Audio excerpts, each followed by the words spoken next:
E aí, tudo bom? Canal Hóspedes do Tempo, sempre trazendo novidades. Já sabe o que fazer, curtir, compartilhar, comentar, tudo isso ajuda a gente. Ó, vou até botar um Pix aqui embaixo, quem quiser colaborar, pô, a gente tá aí para isso, melhora tudo. Estúdio, equipamento, tá? Hoje eu tenho uma pessoa aqui, Hannah, vou te falar. Vou fazer uma pequena introdução que é interessante na questão de network efetivo.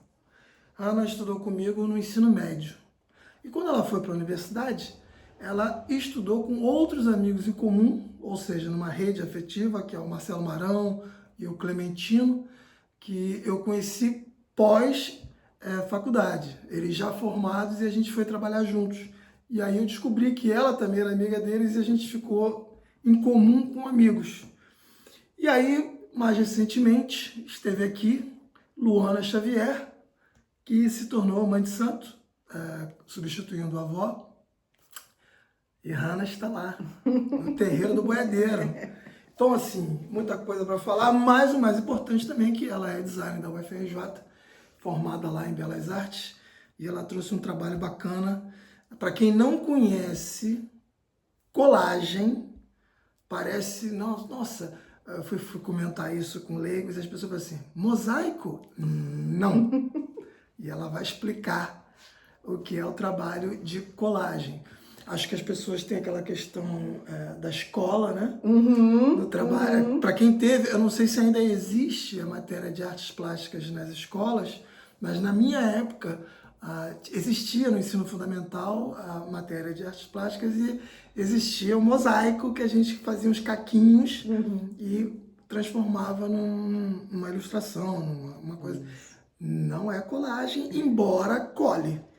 Embora seja, não deixe de ser colagem, né? Não deixe de ser colagem. Eu gosto muito de falar que assim, que a colagem ela é uma coisa muito mais ampla do que muita gente já ouviu falar. Tem gente que conhece a colagem dessa brincadeira da escola e a colagem também. Tem gente que conhece a colagem a partir das artes visuais, que assim, oficialmente, né, a colagem aparece nas artes plásticas com Picasso, com Braque, né, um pouco antes dos surrealistas. Os surrealistas pegam isso e levam a outros patamares quando eles fazem publicações, jornais, né, o dadaísmo também vem conversar com isso. Mas a gente acha vestígio do que a gente faz como colagem hoje, assim, muito lá atrás, né? Existia antigamente uma coisa que as pessoas faziam, que era um caderno de recordações. Você acha muito coisas de 1800, eu já vi de 1700, que geralmente era feito por mulheres. Isso é interessante. Que era a pessoa pegava o seu caderno bonito lá e ia colando, sei lá, foto de alguma coisa, embalagem Memórias, de alguma coisa. né? Memória, já vi um que era só de tecidos, de bordados.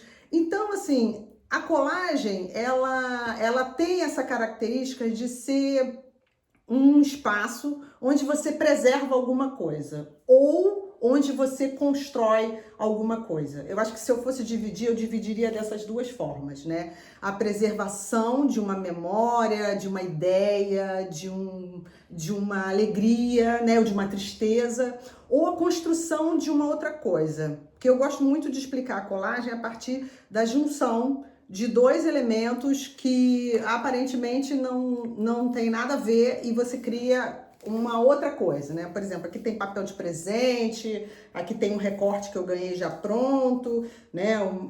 Que mais? Tem um pedaço de layout que eu uso também. Então você pode juntar materiais diversos para eles contarem uma outra história. Mas então, tá, você mostrou aquela figura ali e me acendeu uma dúvida. Que eu, por exemplo, antes de desenhar, eu crio roteiros na minha mente. E ali você falou assim, ó, peguei isso aqui porque fica parecendo aleatório, mas não é.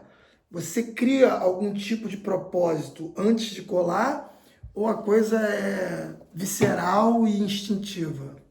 Eu trabalho das duas formas, né? Existem pessoas que antes da colagem fazem esse roteiro, planejam, né? Eu vou usar esse elemento, Isso. ou vou falar desse tema, que também é uma forma de planejar. Você pode planejar a partir dos materiais ou você pode planejar a partir da ideia, né? Eu quero falar sobre, sei lá, mulheres, eu quero falar sobre um desastre ambiental. E aí você vai buscar elementos visuais que te ajudem a compor essa história. Mas você pode também simplesmente quero usar essa colher que eu ganhei e achei super bonita. Quero usar... tá de cabeça para baixo? Tá de cabeça... não, tá isso mesmo. Quero usar essa foto porque eu gostei. Então, assim, vou falar das duas maneiras que eu trabalho, né? Aqui eu trouxe vários cadernos, porque eu sou muito fã dos diários visuais. Nos diários visuais, 99,9% das vezes eu trabalho com o que tem na mesa, né? Assim, às vezes eu vou numas viagens. Aqui eu tenho uma viagem de ficar usando vários pedaços de coisas impressas, de texto. Então tem jornal, tem revista. Mesmo que não tenha um significado, nenhum Sim, propósito. eu inclusive ignoro o que está escrito, né? Assim, para mim aquilo é uma textura. Aqui, por exemplo, eu tô muito fã disso aqui. Esse caderno vou mostrar mais. Tem mais coisas dessas. Que são muitas viagens, assim, com pedaços, então tem documentos, tem várias coisas, tá vendo? E aí não tem uma necessidade, nesse meu caso, tá? Eu não tenho uma necessidade de fazer sentido, muito pelo contrário, né? Eu quero pensar na relação das texturas, das direções, das cores. Às vezes eu escolho o tipo de papel pela tonalidade, vou fazer só amarelado, só papel mais branco, né? Só papel couché, que é de revista, só papel que é de jornal. Então eu vou brincando, estou mais interessada na composição, né? Mas essa é uma forma, né? Alguém pode construir esse mesmo caminho. Pode até transformar de outra forma, usando os mesmos elementos. Sim. E pode fazer isso usando elementos específicos. Estou usando um jornal que está falando de tal assunto. Estou usando uma manchete, né? Quero deixar um pedaço da palavra que tem tal assunto. Depois de muito tempo fazendo esse tipo de coisa, eu fui... Porque, assim, muito do que eu faço nos cadernos é uma vontade de colocar para fora esse desejo de mexer com as mãos, de compor, né? Principalmente nessa fase aqui, que eu acho que é uma fase bem atual minha. E aí, assim, muita coisa do que eu faço, eu vou conseguindo fazer uma leitura daquele propósito, daquele caminho depois, né? Que foi o caso disso aqui. Depois de muito tempo, eu comecei a chamar isso aqui de páginas de Babel, né? E eu hoje vejo muito que essa composição de vários elementos de texto, de imagem também, aqui a gente tem aquelas marcações para bordado, tá vendo? Coisa de molde, às vezes. Tem outra língua, né? Tem revista coreana, tem revista japonesa, tem jornal alemão. Todo mundo que viaja eu peço assim, me traz um pedaço de papel de algum lugar. E aí, eu hoje penso muito nisso aqui como eu vejo a comunicação hoje, né? Eu acho que a gente está muito bombardeado por muita informação, por muita coisa fragmentada ao mesmo tempo, e a gente hoje está meio esse conjunto de mundo que a gente sabe muita coisa, mas a gente não sabe nada. Entendi. Muita informação, sabe? De tudo quanto é lado. E que muitas vezes elas não se traduzem em uma coisa concreta ou uma coisa que vá realmente, sei lá, te informar ou te levar para um outro lugar além daquilo, né? Bom, gostei dessa tudo pergunta, bem, foi bom. Mas aí, pensa bem, eu sei que você dá cursos, que você é professora, e eu, enquanto aluno, eu ficaria meio perdido se eu simplesmente tivesse muito material para colar e não tivesse um horizonte, um caminho. Aí você orienta para quem está iniciando, você olha, se você gosta dessas cores que te trazem algum significado, trabalhe com essas cores para você mandar a sua mensagem. Ou você falou assim, ou você simplesmente fala, meu amigo, cola e a gente vê depois. Como é que é a orientação para o aluno? Por exemplo, eu estou dando exemplo de mim porque eu quando ilustro, quando trabalho com qualquer tipo de... Até com IA atualmente, eu planejo tudo antes. Uhum. Eu faço vários rascunhos. Não, é assim, agora vai ficar assim. E eu vou transformando até chegar assim. para o cliente, olha, é isso. Depois de... Às vezes o cliente fala assim, nossa, meia hora você fez isso aí. Não, meia hora e faz meus 30 anos que eu tô aqui. Não, e uma hora só de pensando como é que vai ser e tal. Mas, digamos, eu estou no seu curso e eu sou dessa forma. Eu preciso planejar, eu preciso rascunhar, eu preciso... Antes de colar, de repente eu pego o lápis e falo, isso aqui vai ficar assim. Depois eu vou colando e tal, muito cheio de guere-guere. E de repente, não, você quer uma coisa solta. E aí, assim, vou voltar para um canto e depois eu retorno para aqui, para poder te responder. Que eu falei que tem duas maneiras de eu trabalhar, né? Uma é essa intuitiva e a outra planejada. Certo. Né? Agora, quando eu dou aula, né, e o curso que eu comecei a fazer, o primeiro curso que eu dei, chamava imersão por causa disso. A ideia era que qualquer pessoa que nunca fez colagem saísse fazendo colagem. E aí eu não acredito em ensinar colagem. Né? O que eu entendo que é a colagem? Eu entendo que a colagem é uma expressão muito própria de cada pessoa. Mas, de qualquer maneira, você tem que partir de alguma coisa, né? Certo. Então, como é que eu faço meu curso de colagem? Geralmente, eu monto vários tipos de materiais e eu gosto de levar, assim, de papel colorido, papel de revista, que geralmente se usa muito, mas eu levo papel de presente, nota fiscal, lantejola, o que eu for achando, eu vou levando. Crepom, celofane. Tudo que for possível, né? Assim, não levo tinta, porque senão ninguém nunca mais sai da aula e aí o estado da mesa... Tinta é mais complicado. Mas, assim, eu uso também tinta nas minhas coisas, né? E levo coisas, assim, que sejam possíveis dentro de uma oficina. Mas faço lá aquele menu cheio de opções, né? E começo, assim, todo mundo vai escolher um papel. E aí, o que eu gosto de orientar as pessoas, né? Eu entendo que a colagem, 90% da colagem é o material que você escolhe para trabalhar. Então, isso, por exemplo, já me dá uma primeira orientação. Se eu quero fazer uma coisa com cara de antigo, eu não vou escolher, por exemplo, imagens que tem neon, tá certo, né? Eu não vou escolher imagens que passam uma sensação de modernidade. A não ser que eu queira construir a modernidade a partir do antigo. Mas aí acho que já é um segundo andar, né? Já é um segundo caminho. Mas se eu tô começando, eu vou escolher e não vejo problema da gente ir pro óbvio, não, sabe? Vou escolher coisas que se aproximem daquilo que eu quero dizer. Então, esse é um primeiro caminho. O segundo é você determinar fisicamente a partir dos materiais mesmo. Então, por exemplo, o primeiro exercício, cada um vai pegar uma folha, aí eu boto umas folhas coloridas lá, e eu falo assim, você vai pegar um desse, dois desses, apontando para as bandejinhas com os elementos, né?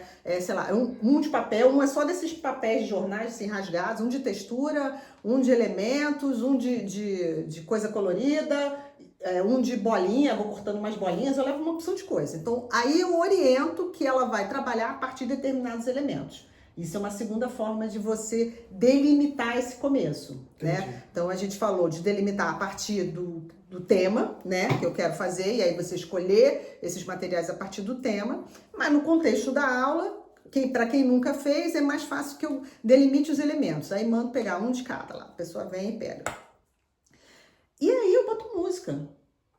E apresento uma cola para cada um. E as pessoas colam. Boto música. E aí as pessoas colam. Por quê? O que eu acho que não seria legal para quem está começando a fazer colagem? Que eu introduza regras que podem e devem ser quebradas. Né? O que eu faço é alguma orientação nesse sentido. Se você delimita os materiais que você vai usar, você já tem um caminho. Você vou escolher papel preto e uma coisa cor de vinho e uma bolota laranja fluorescente. Então, você já delimitou o meu caminho. E aí, assim, durante esse processo, pode ser que você... Não, tá faltando, sei lá, cor, tá faltando textura, tá faltando estampa. E aí, você pode ir acrescentando. Mas você já tem de onde sair, né? Eu particularmente não gosto de trabalhar com tema, mas isso sou eu. Muita gente ama tema, tem vários, inclusive em colagem você tem muito assim. Em fevereiro a gente tem o Februlage, né? Cada dia do mês tem um tema diferente, as pessoas vão lá, fazem o desafio a partir daquele tema, colocam... Sim, mas é porque é desafio, né? Você joga um tema para desafiar de propósito a pessoa. Isso ajuda para quem, por exemplo, está começando a ter um impulso para a criação. Porque às vezes você precisa assim, vou fazer o quê? Da onde?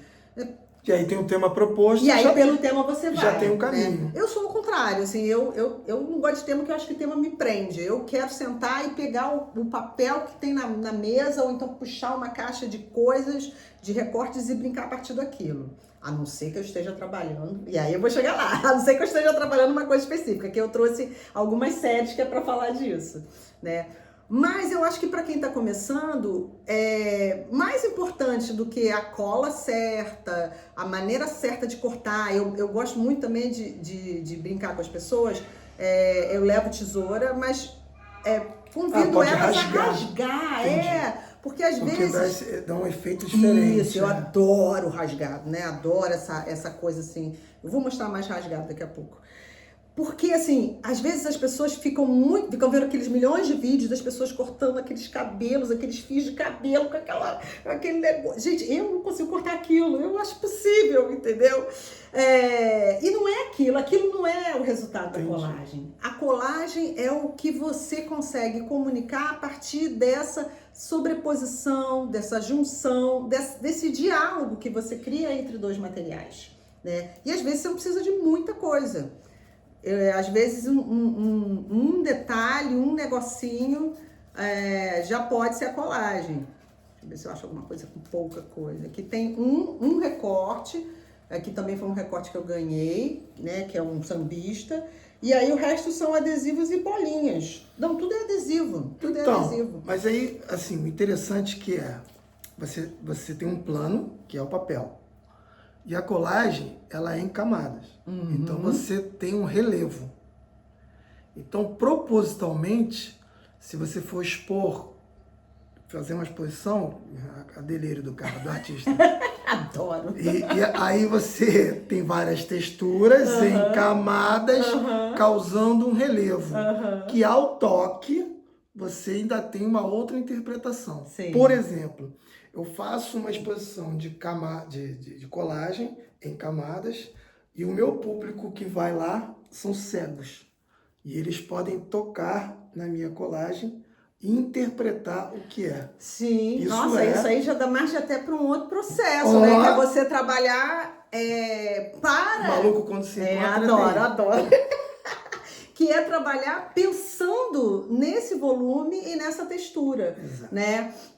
Porque, assim, a colagem, assim, dependendo de como você faz, ela pode ser muito frágil, né? Eu comecei a trabalhar com folha mesmo de árvore, né? Que tem uma textura própria. Que tem uma textura própria e que tem uma certa fragilidade. Aqui, esse experimento foi ela, né, coladinha no papel, testei 500 colas para elas até chegar nessa solução. Mas, às vezes, se ela tiver solta, se ela não tiver muito presa, se ela estiver pendurada, essa folha, por exemplo, já não pode ter esse tipo de manuseio, né? Porque dependendo de material que você trabalha, isso pode ser muito frágil, né? Eu acho que se eu fosse pensar uma exposição assim, desse jeito, eu pensaria em coisas mais volumosas mesmo, sabe? Espuma, isso, materiais que você tivesse mais elementos, né? Com isso, né? Então, esse daqui eu considero inclusive meu autorretrato, que é quase um autorretrato. Que é só o seu olho. Que chama assim, a vergonha quer te esconder, não deixe, né? E aí esse que eu gostei mais, porque é onde tem mais, né? E aí eu vou mostrar como eu bordo mal, porque diz que toda bordadeira tem um verso que é super bem feito, né? O meu é todo tosco. O acabamento, você tá dizendo. O acabamento. Tem uns que estão até razoáveis, mas tem uns que você olha, dá uma volta, sabe? Aí esse daqui, deixa eu ler aqui. E escrever essas frases fazia parte do tema? Não, a ideia era só bordar. Assim, o tema geral era que tivesse bordado. Tinha que ter bordado. Só isso, assim, era muito amplo, muito livre, foi muito bom. Foi coordenado pela Suiane de Matos. E aí a gente tinha um grupo lá de WhatsApp, tinham mulheres bordadeiras maravilhosas, tinham artistas incríveis. Que é a frase que você fez para você mesma, né? Então, a maioria é como se eu estivesse mandando cartas para mim, sabe? Esse daqui era assim, deixe que eles falem.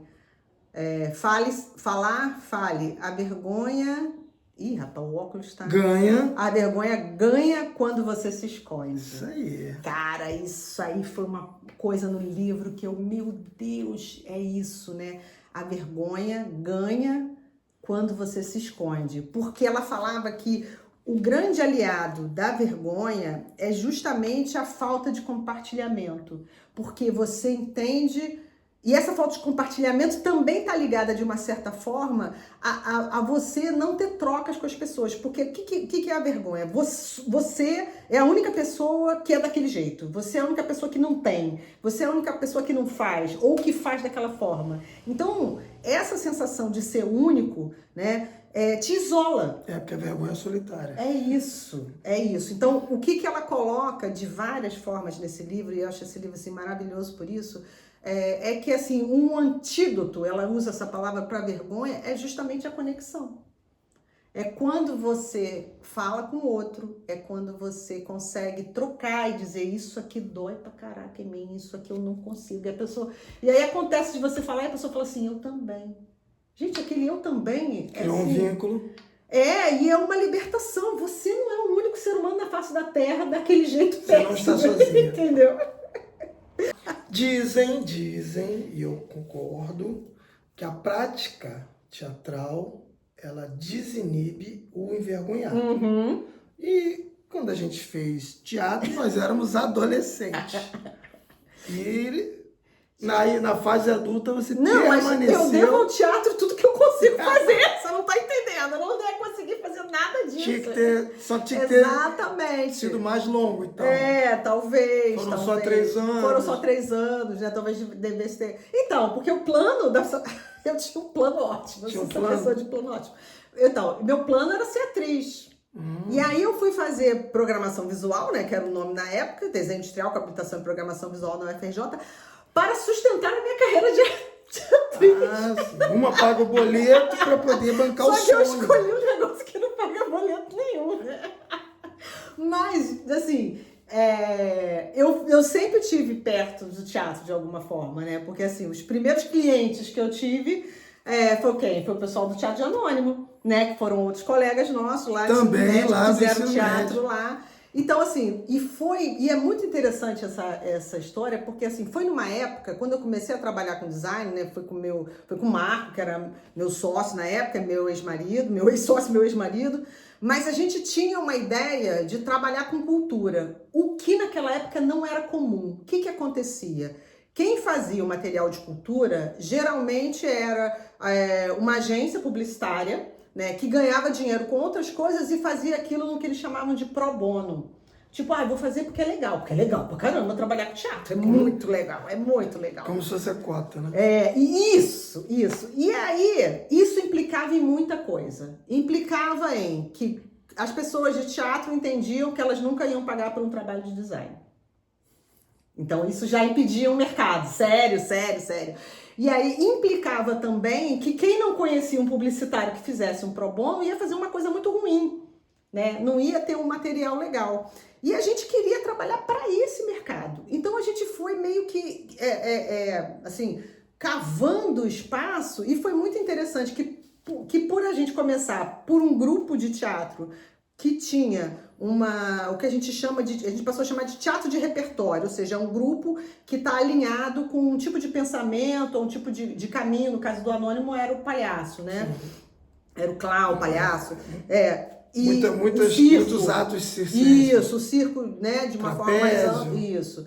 E aí, a gente, como começou por esse viés, a gente acabou encontrando, e esses foram também os primeiros clientes, outros grupos de repertório. Então, a gente trabalhou para o Sobrevento, que é um grupo de teatro de animação, né? Eu cheguei a trabalhar para o PECOD, né? Que o Miguel Velhinho, ele veio do Sobrevento, também um grupo de teatro de animação.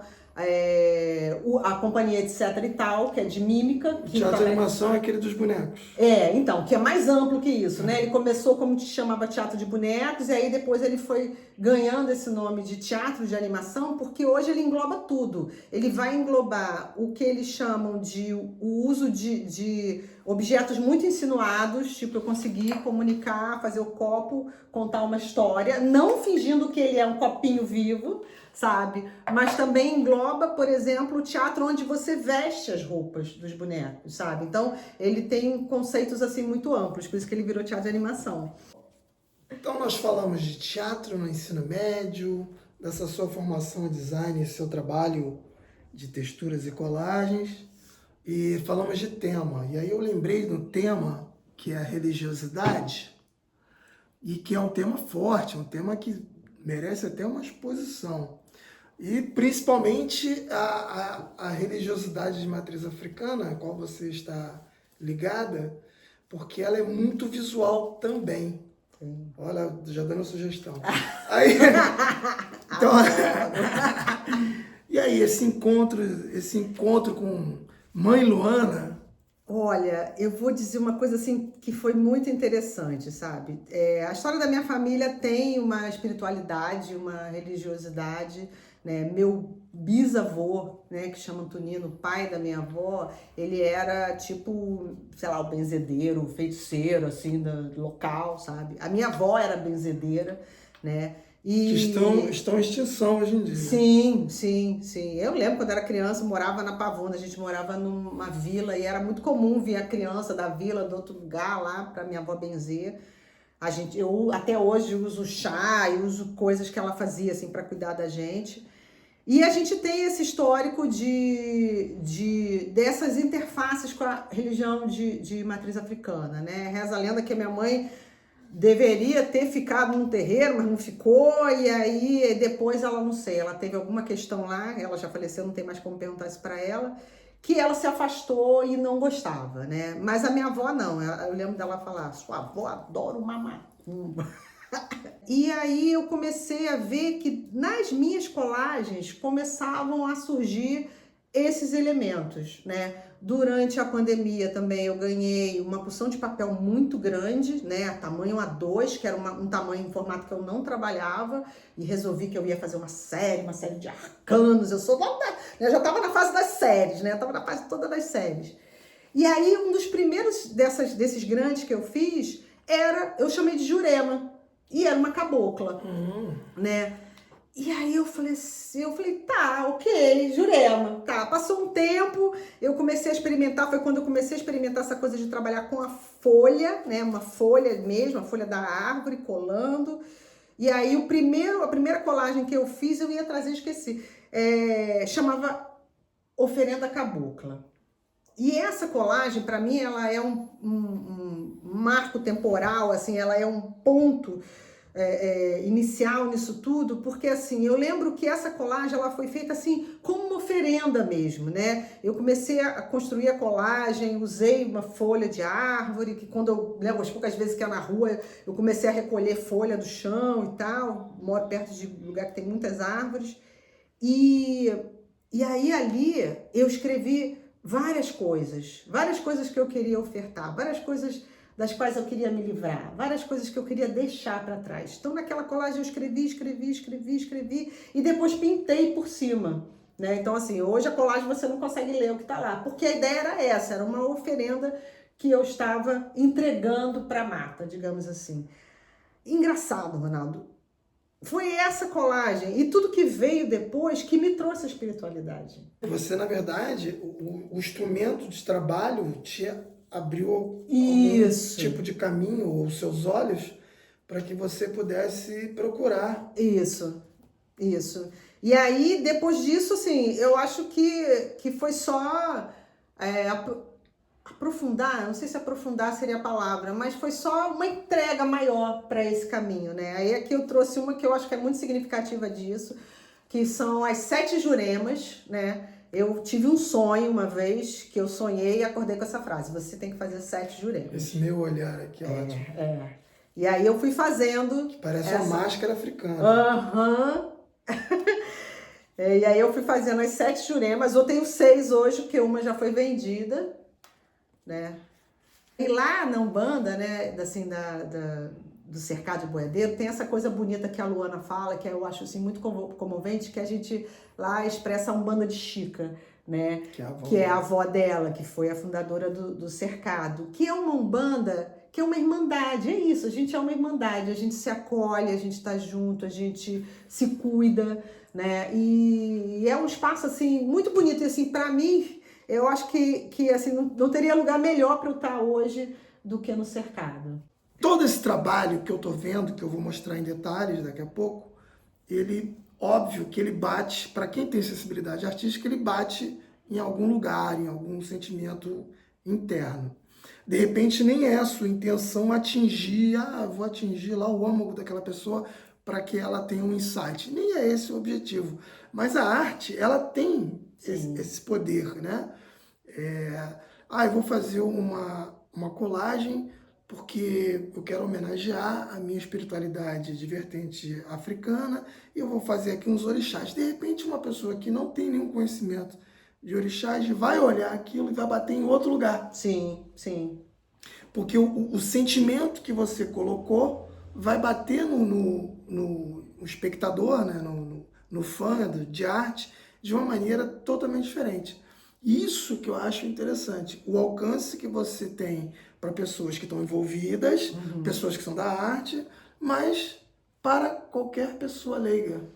Eu acho que a magia da arte está nisso, né? Você quando, eu posso falar assim de como eu, né, de como eu monto, né? Assim, quando eu monto, tem uma porção de informação aqui. Algumas intencionais, algumas eu tô falando, bom, eu quero usar uma pele negra, eu quero usar um tipo de elemento, né? E outras que são assim tão subjetivas, que são subjetivas até para mim, né? De alguma forma, eu acho que quando eu estou trabalhando assim nesse lugar, que eu não diria um tema, mas que eles têm um caminho, né, que eu tô navegando, por exemplo, quando eu fiz essa série de juremas, eu tinha um caminho, eu sabia que eu queria falar da força da jurema, né? A jurema é uma bebida sagrada, a jurema é uma árvore, então a jurema conta de muita coisa. Então eu queria passar esses sentimentos que eu tenho quando eu penso na jurema, assim, de várias formas. Então, eu sabia, por exemplo, nesse caso específico, que eu queria usar determinados elementos, que é aquilo que eu falo lá atrás. Os elementos que você usa, eles vão te ajudar no significado que você quer. Já dá uma narrativa. Isso, eles vão criando. Então, o fato de eu usar uma folha real, uma folha que é pintada, essa folha também sofre uma transformação, né? Que eu gosto de chamar, que é o encantamento das folhas, é a minha maneira de pegar uma coisa que está no lixo, né? Que a folha que está no chão é uma folha que é um descarte. E encantar ela para que ela possa virar arte. Da mesma maneira que eu pego o papel, o jornal que estava no lixo e que eu tirei do lixo, encantei ele e transformei num significado, né? Cada vez mais eu fico vendo a colagem como esse lugar de encantamento. Já que nós estamos falando que está tudo no mundo, está tudo jogado, como é que a gente te encontra na rede social? E a gente, olha, eu tenho um site onde você encontra os meus trabalhos de design, os meus trabalhos de arte, que é www.hana23.com.br, e eu tô no Instagram também como Hana23. @Hana23. Hana23. Hana com H Hana, dois N's. um H-A-N-N-A-H 23. 23 é número. É um palíndromo. Pensando que é um é tudo palíndromo. calculado. Bom, Muito bom. chegamos então àquele momento chato, triste, que é a despedida. E eu preciso agradecer essa querida que está aqui. Mandar um beijo para a Ana Miriam, que está dodói. Um beijo. Não pode estar aqui, mas está sempre aqui, na verdade. Ela paira por aqui. E a gente se despede mandando um beijão para todo mundo que está assistindo e mandando um beijão para a Hana. E agora que a gente vai sair do ar, vocês vão ver em detalhes todas essas obras no vídeo a seguir. Valeu. Obrigado. Sigam, curtam o canal, olhem, porque tem entrevista da Luana, tem entrevista do Clementino, tem entrevista do Marão, várias pessoas que a gente falou aqui. É verdade, todos citados aqui. Tem a entrevista da Angélica, que também é do Anônimo, que a gente falou aqui também. Olha, e Fabinho também. E Fabinho também. Olha só que loucura.